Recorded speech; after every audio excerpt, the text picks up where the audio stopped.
건강에 좋지만 어려운 운동 중 하나이다. 몸의 거의 모든 근육을 사용하는 운동으로 운동 효과가 정말 좋고 재미있게 할 수 있는 운동이기도 하다. 가족이나 친구들과 수영장에 간 경험이 오랫동안 기억에 남기도 한다. 오늘 글에서는 아이들에게 수영을 가르칠 때 기억하면 좋은 팁을 소개한다. 아이들이 즐겁게 수영하는 데 도움이 되는 가장 쉽고 안전한 방법을 알아보자.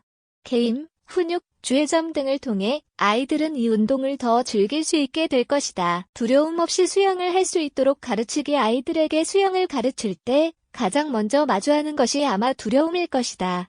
이러한 두려움을 극복하기 위해서는 최대한 빨리 물과 친해지는 것이 좋다. 아이가 물속에서 노는 것을 아무렇지도 않게 여길 수 있게 하는 것이 목표다. 아이가 물을 두려워하지 않으면 물속에서도 편안하게 자신감을 갖고 활동할 수 있을 것이다. 아이가 물에 있어도 안전하다고 느끼게 하려면 처음에는 얕은 물에 데려가는 것이 좋다. 아이가 물에 있어도 빠지지 않는 정도의 물 깊이에서 시작한다. 그리고 아이들의 피부는 정말 예민하기 때문에 물의 온도도 잘 확인한다. 약간은 따뜻한 정도의 온도가 좋고 아이가 편안해할 것이다. 욕조에서 호흡 운동하기. 집에 있는 욕조는 물속에서 호흡하는 방법을 가르치기 좋은 장소다. 코를 막고 물속에 코와 입을 넣어 입으로 거품을 만들라고 해본다. 머리를 완전히 물속에 담글 때에도 욕조에서 시작한다. 욕조 밑에 장난감을 두고 장난감 찾기 게임 같은 것을 해보는 것도 좋은 방법이다. 무엇인가 새로운 활동을 가르칠 때에는 게임으로 하는 것이 가장 좋다. 하지만 절대 억지로 아이 머리를 물속에 넣지는 말아야 한다.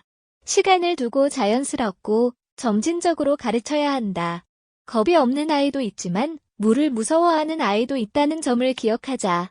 겁이 있든 없든 재밌게 배울 것이고 언젠가는 수영을 잘하게 될 것이다. 수영장에서 조금씩 배우기. 아마 아이를 처음에 수영장에 데려가면 누구나 아이를 풀에 앉혀 발을 물에 담그게 할 것이다.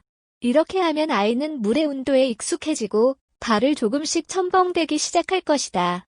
시간이 좀 지나면 아이와 같이 물에 들어가 아이를 붙잡고 있는다. 아이가 풀바닥에 발을 딛고 서서 걸어다니게 한다. 플로트, 튜브같이 물에 뜨게 해주는 도구, 사용을 최소화하는 것이 가장 효과적임을 기억하자. 처음에는 좀 편할지 몰라도 나중에는 더 어려워진다. 그리고 이로 인해 수영 시 부력과 안전에 대한 잘못된 인식이 생길 수 있다. 첫 번째 운동. 아이는 어느새 수영이 재미있는 운동이라는 것을 알게 되었을 것이다. 그렇지만 약속한 시간이 다 되기 전에 그만두겠다고 해도 절대 화내지 말자.